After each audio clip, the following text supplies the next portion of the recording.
భారతదేశ చరిత్రలోనే ఒక అత్యంత భారీ దోపిడీ సంఘటన చోటు చేసుకుంది. అది 3 రాష్ట్రాల మధ్య చోటు చేసుకుంది. 400 కోట్ల రూపాయలు ఒక 2 కంటైనర్స్లో వెళుతూ ఉంటే ఆ కంటైనర్స్ని దోపిడీ చేశారు.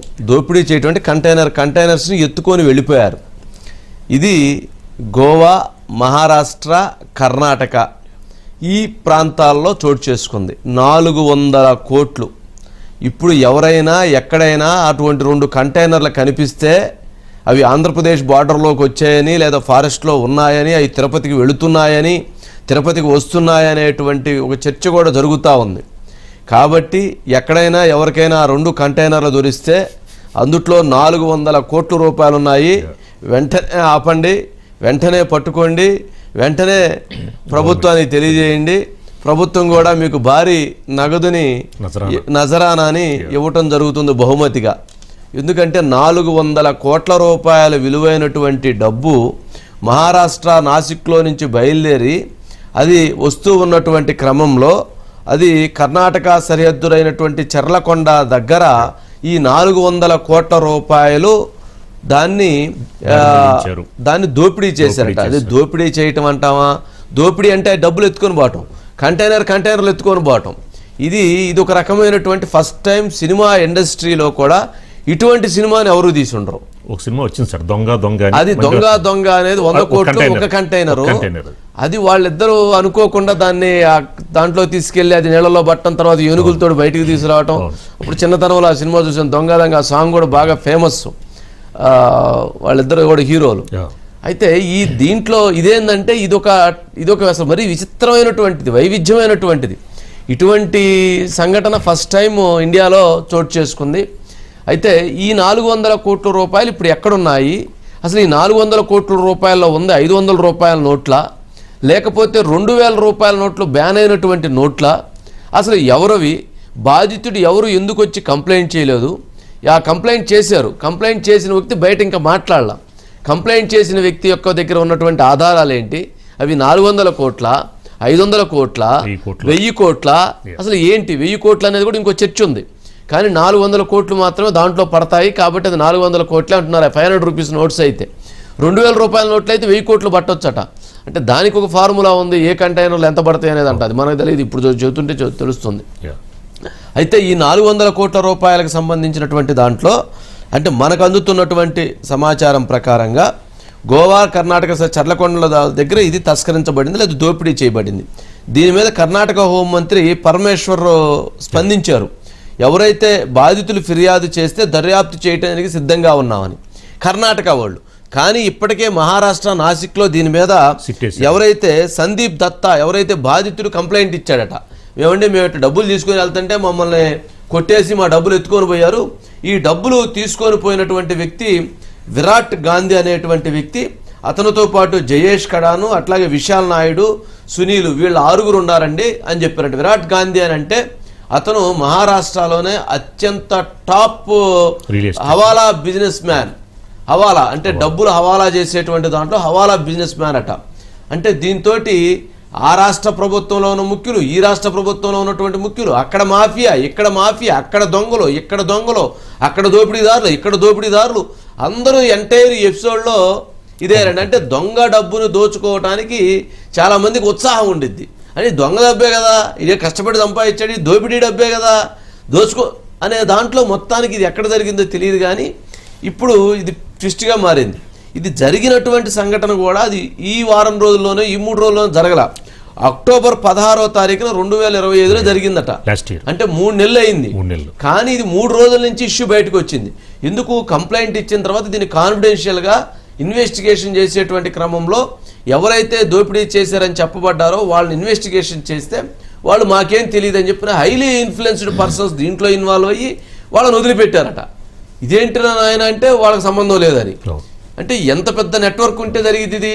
సరే, ఈ క్రమంలో అది ఫైనల్గా ఇప్పుడు జరిగినటువంటి దాంట్లో ఇది ఫలానా వాళ్ళు దోపిడీ చేశారనేటువంటి దాంతో 6గురిని అరెస్ట్ చేశారు. 6గురిని అరెస్ట్ చేసి డబ్బులు ఎక్కడ ఉంటాయి నాయన అంటే వాళ్ళు చెప్పట్లేదట. వాళ్ళు ఆల్రెడీ హైలీ ఇన్ఫ్లుయెన్స్డ్ మరి పర్సన్స్ అనుకుంటా. మరి ఎక్కడికి పోయినాయి అంటే ఎక్కడికి పోయినాయి అనే దాని మీద మాకు ఏం జరుగుతుంది ఇంకా అంటే ఎవరెవరు ప్రెస్ కాన్ఫరెన్స్ పోలీసుల సహకారం కూడా ఉందని మహారాష్ట్ర ముఖ్యమంత్రి ఫడ్నవీస్ స్వయంగా దీని మీద సిట్టుని ఏర్పాటు చేసి ఎంక్వైరీ చేస్తున్నాడు. కర్ణాటకలో ఉంది ఈ డబ్బు అనేది ఒక టాకు. దీని మీద ఏంటి ఇప్పుడు పొలిటికల్ గా ఇది కాంగ్రెస్ డబ్బు అని బీజేపీ వాళ్ళు మాట్లాడారు. కాంగ్రెస్ డబ్బు అని మాట్లాడితే దీనిపైన వెంటనే హోంమంత్రి కూడా మాట్లాడారు. మాకేం సంబంధం, అసలు గోవా మహారాష్ట్రలో గోవా మహారాష్ట్ర గుజరాత్లో ఉన్నటువంటి ప్రభుత్వాలు 3 బీజేపీ వాళ్ళ డబ్బుల్ని తీసుకొచ్చి మాకు పెడుతున్నారు అనేటువంటిది ఇంకొక ఇష్యూని రైజ్ చేశారు. సరే దీని మీద ఫైనల్గా ఏంటంటే ప్రియాంక ఖర్గే దీని మీద అసలు మాకు సంబంధం లేదు, ఇదంతా బీజేపీ వాళ్ళ డబ్బు, మమ్మల్ని ఆరోపణ చేస్తున్నారు. అంటే ఎలక్షన్ కోసం కాంగ్రెస్ వాళ్ళు తీసుకెళ్తున్న డబ్బు అని ఒక ప్రచారం, లేదు బీజేపీ వాళ్ళు దోచుకున్న డబ్బు అని ఒక ప్రచారం, లేదు ఇది అసలు ఎవరైతే ముంబైకి రియల్ ఎస్టేట్ డాన్ ఎవరైతే ఉన్నారో కిషోర్ శెట్టికి చెందినటువంటి డబ్బు అని ఇంకొకటి. ఇవన్నీ ఒక ట్విస్ట్లు అయితే ఇప్పుడు ఇంకొక కీలకమైనటువంటి అంశం ఏమొచ్చిందంటే గోవాకు చెందిన బాలాజీ ట్రస్ట్ అనేటువంటి ఒక ధార్మిక సంస్థ ఉంది. ఆ ధార్మిక సంస్థకు చెందినటువంటి డబ్బులు ఆ గోవాకు చెందినటువంటి బాలాజీ ధార్మిక సంస్థ వాళ్ళ డబ్బులు వీటిని తిరుపతి తరలిస్తున్నటువంటి క్రమంలో, తిరుపతికి వెళుతున్నటువంటి క్రమంలో వీటిని ఇచ్చేసారని చెప్పారు. అంటే రాయలసీమకి వెళ్తున్నాయి, అది తిరుపతికి వెళ్తున్నాయా లేకపోతే కడపకి వెళ్తున్నాయా లేదా ఎక్కడికి వెళ్తున్నాయో తెలియదు. కానీ మొత్తానికి అసలు ఏంటిది, ఎక్కడ ఆ కేసు అనేది ఇంకా పూర్తిగా రాలేదు. అసలు అందుట్లో ఎంత డబ్బు ఉందనేది ఇంకా క్లారిటీ రాలేదు. కానీ ఓవరాల్గా అయితే దేశాన్ని 400 కోట్ల రూపాయల కంటైనర్లు ఎక్కడున్నాయా బాబు అని కుదిపేస్తుంది. అంతే కదా, ఇప్పుడు 400 కోట్ల రూపాయలు మన ఆఫీసు ముందంటే పోయి ఆపం, ఎందుకు ఊరుకుంటాం, ఆపండి అని చెప్పని అడ్డంబడి ఆపం. ఎవరన్నా అట్లాంటి కంటైనర్లు వెళ్తుంటే పోయి ఎదురుపోయి ఆపొద్దు, ఎందుకంటే వాళ్ళు గుద్దించుకొని వెళ్తారు, పక్కన ఉండి ఆపే ప్రయత్నం చేయండి. సరే, అంటే ఇది ఒక మాఫియా, అంటే ఇది మాఫియానా లేకపోతే హవాలా మాఫియానా లేకపోతే ఇంకొకట, లేదా మహారాష్ట్ర నాసిక్లో డబ్బులు బయటకు వస్తే ఎత్తుకొని పోయారా, అసలు ఏదో సంథింగ్ ఈజ్ రాంగ్. ఇది పొలిటికల్ బ్యాక్గ్రౌండ్ తోనే జరుగుతుంది అనేది, పొలిటికల్ బ్యాక్గ్రౌండ్ తో జరిగినా కానీ ఇంత డబ్బుల్ని ఎట్లా దాన్ని ఎవరు ఆపుతారు, ఎవరిని మేనేజ్ చేస్తారు, ఎవరిని మేనేజ్ చేయలేరు కదా. ఇది జరుగుతున్నటువంటి అంశం. మరి దీని మీద అక్కడి నుంచి వచ్చే డబ్బు తిరుపతికి చేరబోతుంది. అంటే తిరుపతికి రాయలసీమ తిరుపతికి వచ్చే అవకాశం ఉందని కూడా ఒక ఇది అనేది ఒక చర్చ కూడా జరుగుతుంది. అంటే ఇది ఎవరో ఒక ఇల్లీగల్ అక్రమ సంపాదన లేకపోతే హవాలా డబ్బుని ఎక్కడి నుంచో ఎక్కడికో తరలిస్తున్నారు, ఎవరి కోసం తరలిస్తున్నారు. ఆ తరలిస్తున్నటువంటి క్రమంలో ఈ డబ్బు వెళ్తుందని ఎవరికో ఒక పెద్ద మాఫియా తెలిసింది. ఆ మాఫియా డబ్బులు ఎత్తుకొని పోయింది. ఎత్తుకొని వెళ్ళి 400 కోట్లు ఇవ్వాలంటే 100 కోట్లు ఇవ్వాలన్నారంట వాళ్ళు.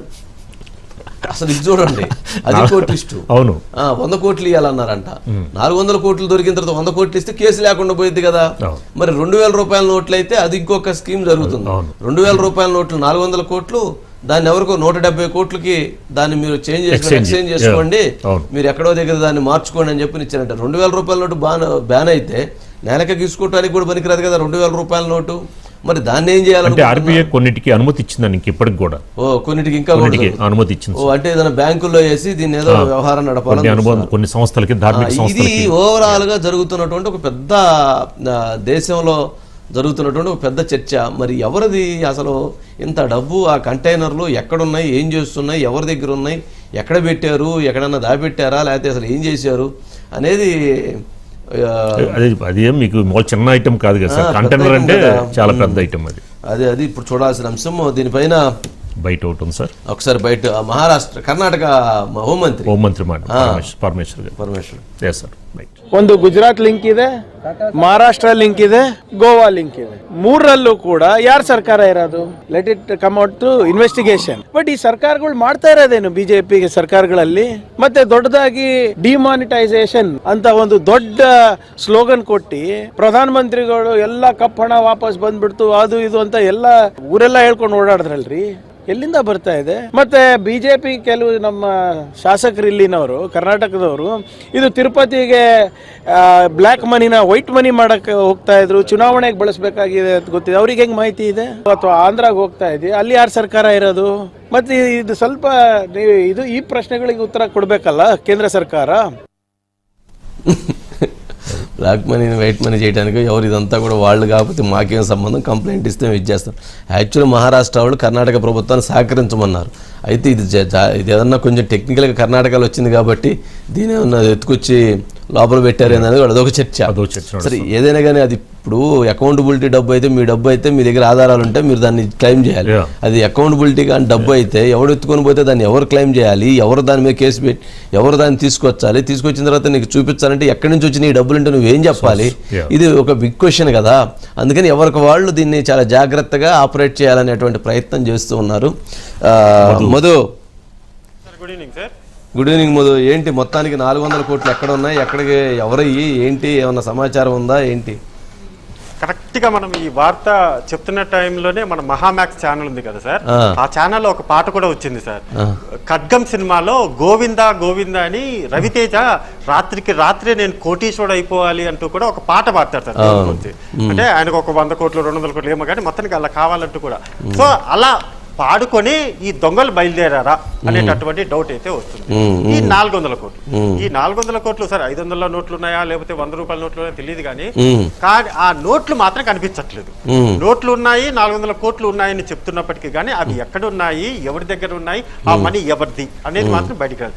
గుజరాత్ లో బయలుదేరినటువంటి 2 కంటైనర్లు సార్, అవి అలా బయలుదేరిన తర్వాత మహారాష్ట్ర మీద నుంచి గోవా కావచ్చు, గోవా దగ్గర నుంచి కర్ణాటక కావచ్చు, కర్ణాటక దగ్గర నుంచి ఆంధ్రప్రదేశ్ తిరుపతికి కావచ్చు, అంటే రాయలసీమకి. తిరుపతికి ఫుల్ స్టాప్ కాదు సార్, అక్కడ తిరుపతి నుంచి ఎక్కడికి, అంటే ఇక్కడ పట్టుబడ్డాయి కాబట్టి తిరుపతి బయటపడింది, ఇంకా పట్టుబడకపోతే తిరుపతి నుంచి ఎక్కడికి అనేది కూడా ఇక్కడ చాలా కీలకం. సందీప్ పాటిల్ అనేటటువంటి సందీప్ దత్తా పాటిల్ ఇతను వచ్చి కంప్లైంట్ ఇచ్చారు. ఏమని చెప్పాడు, నన్ను వచ్చేసి విశాల్ నాయుడు అనేటటువంటి వ్యక్తి, మరొక వ్యక్తి వచ్చి కిడ్నాప్ చేశారు అని. ఆ విశాల్ నాయుడు అనేటటువంటి ఎవరు, అతను తెలుగుకు సంబంధించినటువంటి వ్యక్తి. ఆ తెలుగు రాష్ట్రాలకు సంబంధించినటువంటి విశాల్ నాయుడు విచారించారు, ఎంక్వైరీ కూడా నడుస్తుంది. అయితే ఇక్కడ ఒకటి మెయిన్ కీలకంగా ఇద్దరు సార్, ఇంతకుముందు మీరు చెప్పినట్టుగా ట్రస్ట్ ఏదైతుందో, బాలాజీ ట్రస్ట్ ఏదైతుందో వాటి డబ్బులని ఒకవైపు చెప్తున్నప్పటికీ ముంబైలోని థానేలో ఉన్నటువంటి ఒక రియల్ ఎస్టేట్ వ్యాపారికి సంబంధించినటువంటి డబ్బులు అని మరోవైపు ప్రచారం జరుగుతుంది. కానీ ఈ ప్రచారాలన్నీ జరుగుతుంటే ఏ ఒక్కరూ కూడా ఈ మనీ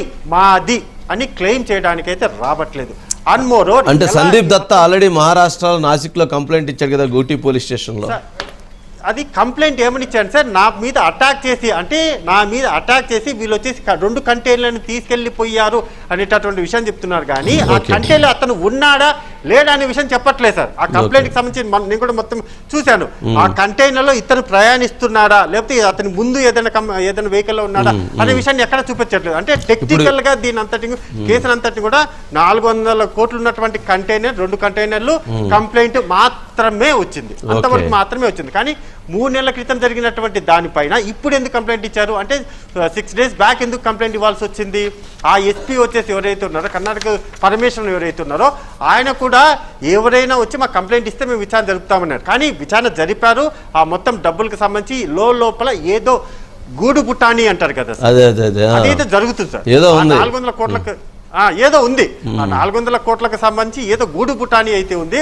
ఖచ్చితంగా ఇది తిరుపతికి వచ్చింది అంటే అన్న దగ్గర, అంటే నేను ఏ అన్న చెప్పట్లేదు, ఎవరో ఒక పెద్దన్న, అది ఏ రాష్ట్రానికి సంబంధించినటువంటి అన్న అయినా ఉండొచ్చు, నేను ఈ అన్న అన్న చెప్పట్లేదు సార్, మళ్ళీ ఏదేదో అనుకుంటారు కాబట్టి. సో ఒక అన్న కోసం ఏదన్నా వచ్చిందా, ఎందుకంటే ఇటువంటి పెద్ద పెద్ద కంటైనర్లు అన్ని కూడా గతంలో ఎన్నికల సమయంలో కొన్ని బాగా తిరిగాయి ఆంధ్రప్రదేశ్లో కూడా.